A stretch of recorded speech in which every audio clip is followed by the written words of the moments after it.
शहीदी पुरब गुरु अर्जन पातशाह का है और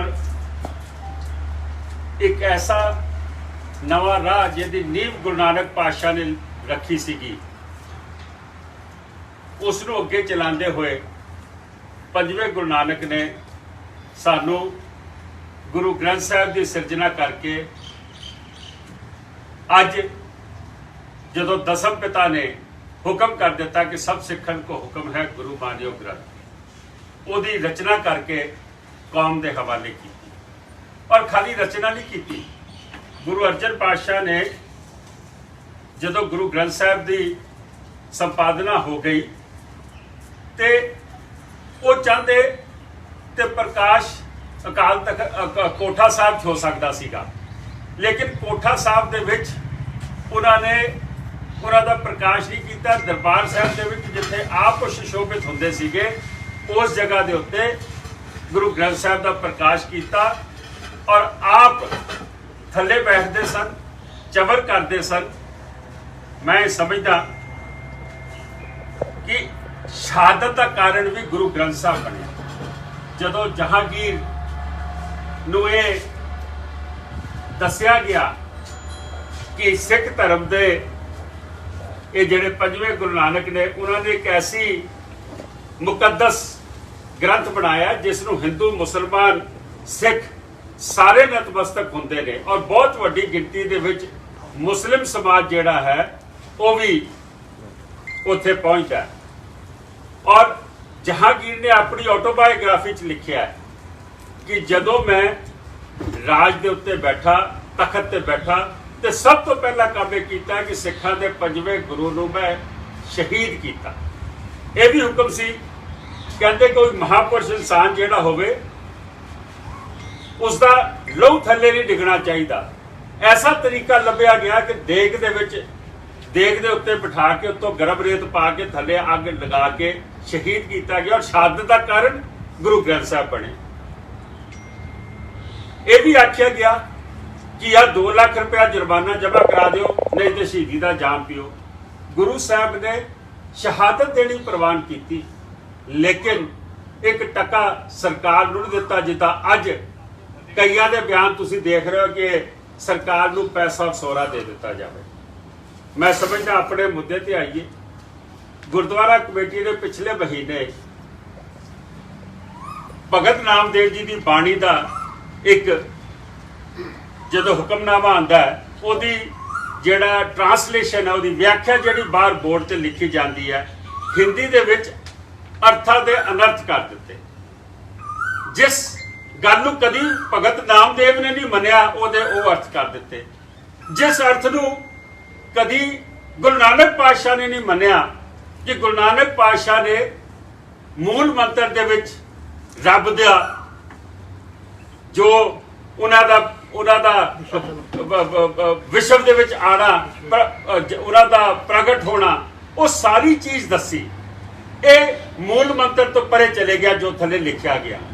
इसने गुरु अर्जन पातशाह की संपादकी के उत्ते संपादन के उत्ते क्वेश्चन मार्क लगाता।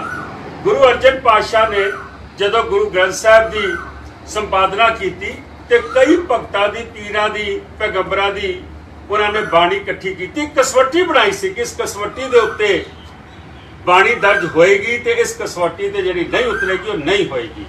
जिहड़ी चीज़ नूं रिजेक्ट किया गुरु अर्जन पातशाह ने, दिल्ली गुरुद्वारा कमेटी ने उही अर्थ लिख दिते जो ना गुरु ग्रंथ साहिब दे ਉਹਦੇ ਵਿੱਚ आते ने गुरु अर्जन पातशाह की संपादकी के उत्ते सवाल खड़े कर दिते।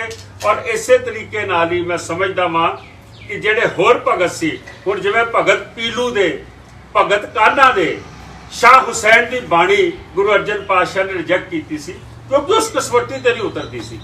इन्होंने वो बाणी के अर्थ किए ने सीसगंज साहब शहीदी स्थान से, ਜਿਹੜੇ मैं समझदा कि इन्होंने बिल्कुल अनर्थ कर दिते। असी क्योंकि जदों ये सारा कुछ साढ़े नोटिस आया, असी रिसर्च की, सार परमिंदर सिंह होरां ने इस ते काफ़ी खोज की, सार चमन सिंह साडे नाल बैठे ने जिहड़े मैं समझदा कि धर्म दे विच एक अपना मुकाम रखते हैं। असी इन्हां तो वो कित्थों अर्थ लाए ने, असी इस च लगे सीगे। असी वो साइट लभ लई ਆ ਸਾਈਟ ਹੈ, ਇਹਦਾ ਨਾਮ ਹੈਗਾ sikhknowledge.org। ਇਹ sikhknowledge.org ਤੁਸੀਂ ਜਾਓਗੇ, ਇਸ ਸਾਈਟ ਦੇ ਉੱਤੇ ਇਹਦੇ ਸਾਰੇ ਅਰਥ ਉਹੀ ਨੇ ਜੋ ਉਸ ਬੋਰਡ ਦੇ ਉੱਤੇ ਲਿਖ ਦਿੱਤੇ ਗਏ, ਸੇਮ ਉਹੀ ਅਰਥ ਨੇ। ਮੈਂ ਸਮਝਦਾ ਕਿ ਅਕਾਲ ਤਖਤ ਸਾਹਿਬ ਨੂੰ ਇਹ ਬੇਨਤੀ ਕਰਦੇ ਕਿ ਇਹੋ ਜਿਹੀਆਂ ਕਿੰਨੀਆਂ ਸਾਈਟਾਂ ਨੇ ਜਿਨ੍ਹਾਂ ਦੇ ਉੱਤੇ ਇਹੋ ਜਿਹੇ ਅਰਥ ਲਿਖੇ ਨੇ ਜਿਹੜੇ ਅਨਰਥ ਕਰਦੇ ਪਏ ਨੇ। ਇਹਨਾਂ ਦੇ ਪਿੱਛੇ ਕਿਹੜੀਆਂ ਤਾਕਤਾਂ ਨੇ ਜਿਹੜੀਆਂ ਗੁਰੂ ਗ੍ਰੰਥ ਸਾਹਿਬ ਦੇ ਫਲਸਫੇ ਦੇ ਉਲਟ ਜਾ ਰਹੀਆਂ ਨੇ। ਅੱਜ ਅਸੀਂ ਸ਼ਹੀਦੀ ਗੁਰਪੁਰਬ ਮਨਾ ਰਹੇ ਹਾਂ। ਮੈਂ ਸਮਝਦਾ ਅੱਜ ਸਭ ਤੋਂ ਜ਼ਿਆਦਾ ਸੁਚੇਤ ਹੋਣ ਦੀ ਲੋੜ ਹੈਗੀ ਹੈ ਇਹਨਾਂ ਗੱਲਾਂ ਦੇ ਉੱਤੇ। ਮੈਂ ਪੁੱਛਣਾ ਚਾਹਨਾ ਦਿੱਲੀ ਸਿੱਖ ਗੁਰਦੁਆਰਾ ਪ੍ਰਬੰਧਕ ਕਮੇਟੀ ਤੋਂ ਕਿ ਤੁਸੀਂ ਜਿਹੜਾ ਉੱਥੇ ਅਰਥ ਲਿਖ ਦਿੱਤਾ, ਕਹਿੰਦੇ ਜੀ ਰਾਤੀ ਲਿਖਿਆ ਗਿਆ ਲੇਕਿਨ ਜਦੋਂ ਪਤਾ ਲੱਗਿਆ ਅਸੀਂ ਮਿਟਾ ਲਿਆ। ਜਿਹੜੀ ਫੋਟੋਗ੍ਰਾਫ ਹੈ ਉਹ ਦਿਨ ਦੀ ਹੈ। ਅੱਜ ਜਿਹੜਾ ਉੱਥੋਂ ਫੋਟੋ ਖਿੱਚ ਕੇ ਲੈ ਗਿਆ, ਅੱਜ ਤੋਂ 50 ਸਾਲ ਬਾਅਦ ਰੈਫਰੈਂਸ ਬਣ ਜਾਏਗਾ। ਉਹ ਆਖਣਗੇ ਕਿ ਸੀਸਗੰਜ ਸਾਹਿਬ ਤੋਂ ਅਰਥ ਲਿਖੇ ਸੀ, ਸਿੱਖ ਕਿੱਦਾਂ ਇਸ ਨੂੰ ਝੁਠਲਾ ਸਕਦੇ ਨੇ। ਇਹ ਸੀਸਗੰਜ ਤੇ ਪ੍ਰਮਾਣਿਤ ਜਗ੍ਹਾ ਹੈ, 9ਵੇਂ ਪਾਤਸ਼ਾਹ ਦਾ ਸ਼ਹੀਦੀ ਸਥਾਨ ਹੈ। ਇਹ ਜਿਸ ਨੂੰ ਕਹਿੰਦੇ ਨੇ ਪ੍ਰੈਸੀਡੈਂਟ ਬਣ ਜਾਏਗਾ, ਇਹ ਰੈਫਰੈਂਸ ਬਣ ਜਾਏਗਾ ਕਿ ਸੀਸਗੰਜ ਸਾਹਿਬ ਦੇ ਬਾਰੇ ਅਰਥ ਲਿਖੇ ਸੀਗੇ, ਇਸ ਕਰਕੇ ਇਹੀ ਅਰਥ ਠੀਕ ਨੇ। ਉਸ ਵੇਲੇ ਨਹੀਂ ਪਤਾ ਲੱਗੇਗਾ ਕਿ ਕੋਈ ਮਨਜੀਤ ਸਿੰਘ ਜਾਂ ਕੋਈ ਜਾਗੋ ਪਾਰਟੀ ਜਾਂ ਕੋਈ ਪਰਮਿੰਦਰ ਸਿੰਘ ਜਾਂ ਚਮਨ ਸਿੰਘ ਜਾਂ ਜਿਹੜੇ ਸੱਜਣ ਬੈਠੇ ਨੇ ਜਾਂ ਸਾਡੇ ਤੋਂ ਇਲਾਵਾ ਹੋਰ ਇਸ਼ੂਜ਼ ਜਿਨ੍ਹਾਂ ਨੇ ਚੁੱਕੇ ਨੇ, ਇਹ ਕਿਸੇ ਨੂੰ ਪਤਾ ਹੋਏਗਾ ਕਿ ਇਸ ਇਸ਼ੂ ਦੀ ਨਿਖੇਧੀ ਹੋਈ ਸੀ। ਕਮੇਟੀ ਨੇ ਕੀ ਕੀਤਾ? ਕਮੇਟੀ ਨੇ ਹੈੱਡ ਗ੍ਰੰਥੀ ਸਾਹਿਬ ਅੱਗੇ ਕਰ ਦਿੱਤੇ। ਹੈੱਡ ਗ੍ਰੰਥੀ ਸਾਹਿਬ ਤੋਂ ਮਾਫੀ ਨਹੀਂ ਮੰਗੀ ਕਿਸੇ ਨੇ, ਨਾ ਕਮੇਟੀ ਦੇ ਅਹੁਦੇਦਾਰ ਨੇ ਨਾ ਹੈੱਡ ਗ੍ਰੰਥੀ ਸਾਹਿਬ ਨੇ। ਉਹਨਾਂ ਨੇ ਆ ਕੇ ਸਪਸ਼ਟੀਕਰਨ ਕੀ ਦਿੱਤਾ? ਸਪਸ਼ਟੀਕਰਨ ਇਹ ਦਿੱਤਾ ਜੀ ਕਿ ਕੋਈ ਪ੍ਰੇਮੀ ਆ ਕੇ ਲਿਖ ਗਿਆ। ਮੈਨੂੰ ਇਹ ਦੱਸਿਆ ਜਾਵੇ ਅਸੀਂ ਪ੍ਰੇਮੀ ਨੂੰ ਕਿੱਦਾਂ ਅਲਾਉ ਕਰ ਦਿੱਤਾ ਕਿ ਇਹੋ ਜਿਹੇ ਅਰਥਾਂ ਦੇ ਅਨਰਥ ਕਰਨ ਦਾ। ਇੰਨੀ ਵੱਡੀ ਚੀਜ਼ ਗੁਰੂ ਦੀ ਬਾਣੀ ਦੇ ਨਾਲ ਐਡਾ ਵੱਡਾ ਤੁਸੀਂ ਮਖੌਲ ਕਰਦੇ ਹੋ। ਅੱਜ ਤੁਸੀਂ ਕਹਿੰਦੇ ਹੋ ਲੱਖ ਬੰਦੇ ਨੂੰ ਤੁਸੀਂ ਲੰਗਰ ਛਕਾ ਰਹੇ ਹੋ ਤੇ ਤੁਹਾਡੇ ਕੋਲ ਗੁਰੂ ਮਹਾਰਾਜ ਦੇ ਹੁਕਮਨਾਮੇ ਨੂੰ ਸਾਂਭਣ ਵਾਸਤੇ ਬੰਦਾ ਹੈ ਨਹੀਂਗਾ, ਉਹਨੂੰ ਲਿਖਣ ਵਾਸਤੇ ਬੰਦਾ ਹੈ ਨਹੀਂ। ਜੇ ਨਹੀਂ ਹੈਗਾ ਸੀ ਤੇ ਲਿਖਿਆ ਕਿਉਂ?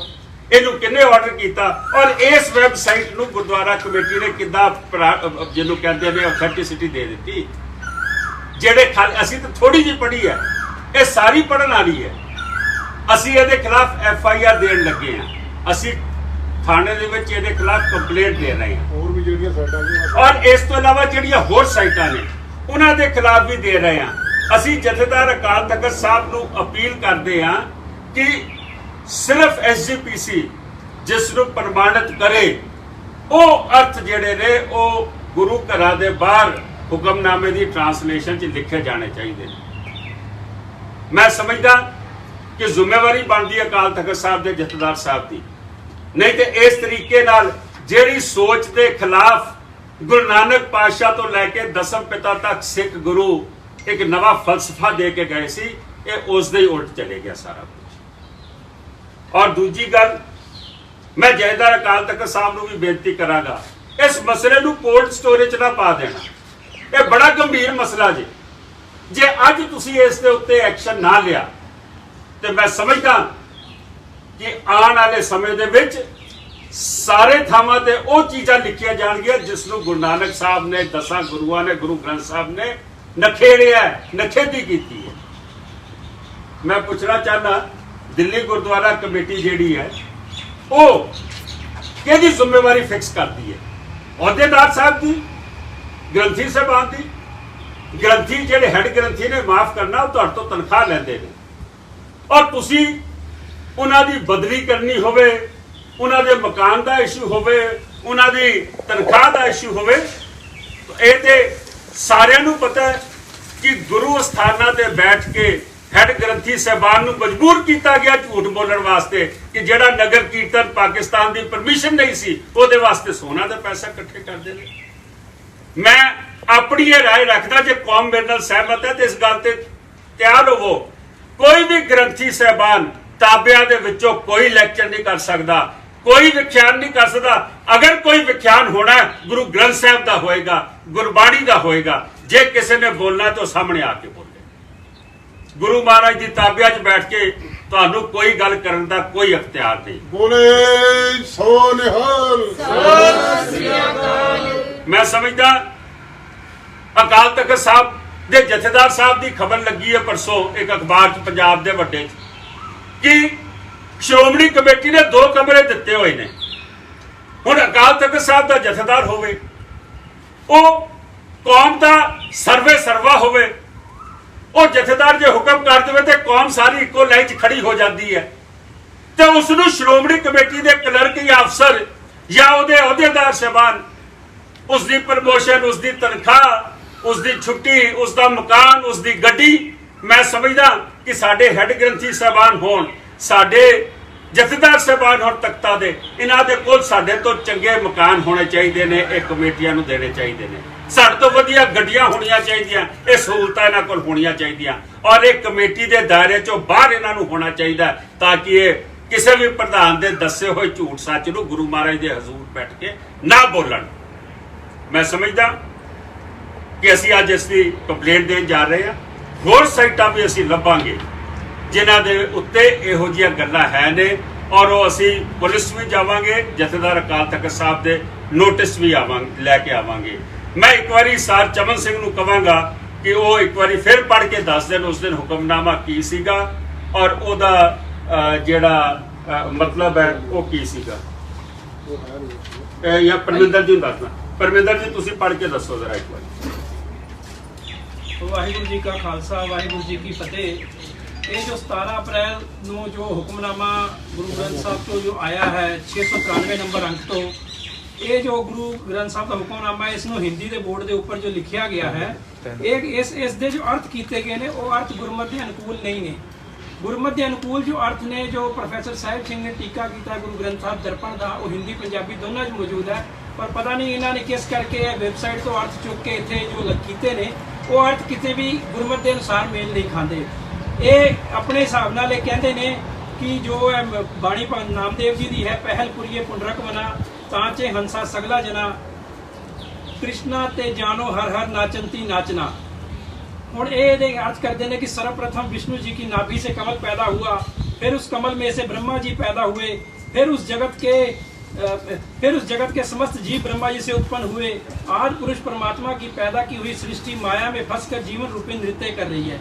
ये सेम अर्थ जिहड़े sikh.knowledge.org वैबसाइट के उपर पे ने और इस तरह साफ लगता है कि गुरुद्वारा कमेटी के जिसने भी मुलाजम ने चुक के अर्थ किए हैं वो इस वैबसाइट तो ले गए ने और यह किते ना किते सिख सिद्धांतां दी अवग्या और बड़ा वड्डा एक जो गुरु नानक साहब का फलसफा है और जो गुरु नानक साहब इस मसले के उपर जो एक ओंकार की बाणी दे एक ओंकार के जो हवाला देंगे ने कि ओंकार उत्पाती की गल जो करते हैं और जो बाकी गुरु साहबान ने भी की उस सिद्धांत की भी अवग्या और इस तरीके नाल किते ना किते असीं यह कह सकते हैं कि जिस चीज़ों को गुरु ग्रंथ साहब के विच गुरु साहबाना ने खंडन किया उस चीज़ ने वैबसाइट ने इनू लिखिया और दिल्ली कमेटी के अपना जो गुरु साहब के वजीर ने जो ग्रंथी सिंह ने और जिन्होंने भी इसनू प्रवान करके लिखवाया ये पाप के भागी ने और इस गुरुद्वारा कमेटी और अकाल तख्त साहब जो भी फैसला करे ये फैसला जरूर होना चाहिए कि आखिर दोषियों को सजा पश्चाताप कौन करे जो एडी वड्डी गलती की गई है। बाकी प्रधान साहब आप दसेंगे। मैं समझता एक मिनट चमन जी कुछ कहना चाहते ਜਿਹੜਾ ਮਸਲਾ ਹੈ ਇੱਕ ਬਹੁਤ ਹੀ ਗੰਭੀਰ ਮਸਲਾ ਹੈ ਔਰ ਇਸ ਮਸਲੇ ਤੇ ਜਿਸ ਨੂੰ ਅਸੀਂ ਬੜਾ ਸੀਰੀਅਸ ਲਿਆ ਔਰ ਇਸ ਮਸਲੇ ਤੇ ਗੁਰਦੁਆਰਾ ਇਤਿਹਾਸਕ ਗੁਰਦੁਆਰਾ ਸੀਸਗੰਜ ਸਾਹਿਬ ਨੌਵੇਂ ਪਾਤਸ਼ਾਹ ਦਾ ਉਸ ਜਗ੍ਹਾ ਤੇ ਇੱਕ ਹੁਕਮਨਾਮਾ ਗੁਰਬਾਣੀ ਦਾ ਆਵੇ और कोई इंसान आन के प्रेमी लिख जाए और असी अर्थां दे नर्थ हो जाण गुरु ग्रंथ साहब की बाणी दे भगत नामदेव जी जेड़ा हुक्म करते जेड़ा शब्द लिखते हैं वो शब्दों के अनर्थ हो जाण गुरुद्वारा सीसगंज साहब और इस नूं हल्की गल लै लीए। मैं समझदा कि गुरबाणी दे विच बहुत जगह आया जिवें गुरबाणी विच आया एका माई जुगत व्याई तिन चेले परवान एक संसारी एक भंडारी एक लाए दीवान गुरु ये उन्होंने गुरु साहब ने लिखा कि ये प्रचलित गल्लां हैगियां होर जगह ते लिखियां पर जो जे तुस भावे तिवें चलावे जिब होवे फरमान जिवें उहनूं चंगा लगदा इस सृष्टि नूं चला रहा जिब होवे फरमान जिवें उहदा कानून है उहदा सिस्टम है बहुत जगह ते गुरु ग्रंथ साहब लिखा आपे ही आप सब आपन खेल दिखाया। ये सारा खेल परमात्मा का रचा होया, किसी इंसान ने नहीं। अजूनी का की मतलब है? परमात्मा जूना चाहता ही नहीं है। सहवंग अपने आप तो प्रकाशमान है, परमात्मा अपने सवेमान है, अपने आप तो प्रकाशमान है। गुरु साहब आपे करे कराए करता किसनों आख सुनाइए, दुख सुख तेरे भाणे होवे किथे जाए रवाइए। जे परमात्मा ही सब कुछ कर रहा है तो जाके रोइए किथे? मेरे कहने तो भाव है गुरबाणी च हजारों जगह लिखा कि ये सुनिया सुनाइया इतिहासक गल्लां ते असीं विश्वास नहीं करते। असीं विश्वास करते हैं कि जो गुरु साहब ने लिखा, गुरु साहब ने गुरबाणी विच पवित्र लफ्ज़ जो लिखे आ उन्हां ते असीं चलना। हुण गुरु साहब कई गुरु गोबिंद सिंह भी महाराज लिखते हैं, राम रहीम प्राण कराण अनेक कहे मत एक ना मानो, सिमरत शास्त्र वेद होए वो भेद कहे हम एक ना जानो। मेरे कहने तो भाव है कि श्री अकाल तख्त साहब नूं इसदा संज्ञान लेना चाहिए। ये बहुत सीरियस गल है। और दूसरी गल कि एक गल असीं समझ लीए, दूसरी गल यह है कि जे इतिहासक गुरद्वारिਆਂ ਵਿੱਚੋਂ गुरबाणी ने प्रफुल्त होना, इतिहास ने प्रफुल्त होना, जे गुरबाणी के इतिहास ने उतों प्रफुल्त या कोई आन के उत्थे कोई अर्थां दे नर्थ कर जाए तो साडी किड्डी वड्डी नलायकी है। ये गुरद्वारा कमेटी नूं दी जिम्मेवारी बनती है। जे बाकी जिहड़े काम कीते हैं गुरद्वारा कमेटी ने अपना क्रेडिट लेते हैं, तो जे किते अर्थां दे नर्थ होंदे तो कहंदे कि उहदा नाम एक प्रेमी लिखिया। मैं समझदा कि ये बड़ी सीरियस गल है, सानूं इहनूं सीरियस लेना पेगा। वाहिगुरू जी का खालसा, वाहिगुरू जी की फतेह।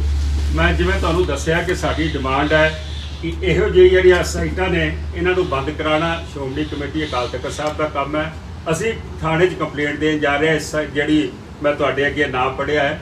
ਔਰ ਦੂਜੀ ਗੱਲ, ਗੁਰੂ ਗ੍ਰੰਥ ਸਾਹਿਬ ਛਾਪਣ ਦੀ ਜ਼ਿੰਮੇਵਾਰੀ SGPC ਜਾਂ ਦਿੱਲੀ ਕਮੇਟੀ ਕੋਲ ਹੈ। ਕਿਉਂ ਨਾ ਇਹ ਸਾਈਟ ਇੱਕ ਬਣਾਈ ਜਾਵੇ ਕਿ ਜਿਸ ਸਾਈਟ ਨੂੰ ਅਥੈਂਟਿਕੇਟ ਕਰ ਦਿੱਤਾ ਜਾਵੇ, ਅਥੈਂਟਿਕੇਟ ਕਰ ਦਿੱਤਾ ਜਾਵੇ ਕਿ ਜੇ ਕੋਈ ਅਰਥ ਲੈਣੇ ਨੇ ਤੇ ਆਪਾਂ ਨੇ ਉੱਥੋਂ ਹੀ ਲੈਣੇ ਨੇ। ਇਹ ਨਹੀਂ ਕਿ ਜਿਹੜਾ ਮਰਜ਼ੀ ਉੱਠ ਕੇ ਸਵੇਰੇ ਇੱਕ ਸਾਈਟ ਬਣਾਵੇ, ਉਹਦੇ ਜੋ ਮਰਜ਼ੀ ਪਾ ਦੇਵੇ, ਉਹਦੇ ਬਾਅਦ ਪਤਾ ਲੱਗੇ ਕਿ ਇੱਥੇ ਕਿਤੇ ਅਨਰਥ ਹੋ ਚੁੱਕਾ। ਖਾਲੀ ਇੱਥੋਂ ਤੱਕ ਨਹੀਂ, ਇਹ आहत होइयां ਜਿਹੜੀਆਂ ਭਾਵਨਾਵਾਂ ਨੇ ਉਹ ਕੋਈ ਵੀ ਰੂਪ ਲੈ ਸਕਦੀਆਂ ਨੇ, ਉਹ ਉਗਰ ਰੂਪ ਲੈ ਸਕਦੀਆਂ ਨੇ। ਮੈਂ ਸਮਝਦਾ ਕਿ ਅਕਾਲ ਤਖਤ ਸਾਹਿਬ ਔਰ ਸ਼੍ਰੋਮਣੀ ਗੁਰਦੁਆਰਾ ਕਮੇਟੀ ਦੀ ਜ਼ਿੰਮੇਵਾਰੀ ਹੈ ਕਿ ਉਹ ਨਿਸ਼ਚਿਤ ਕਰ ਦੇਣ ਕਿ ਇਹਨਾਂ ਸਾਈਟਾਂ ਤੋਂ ਬਗੈਰ ਕਿਸੇ ਹੋਰ ਦੇ ਹੱਥ ਨਹੀਂ ਲਾਏ ਜਾਣ।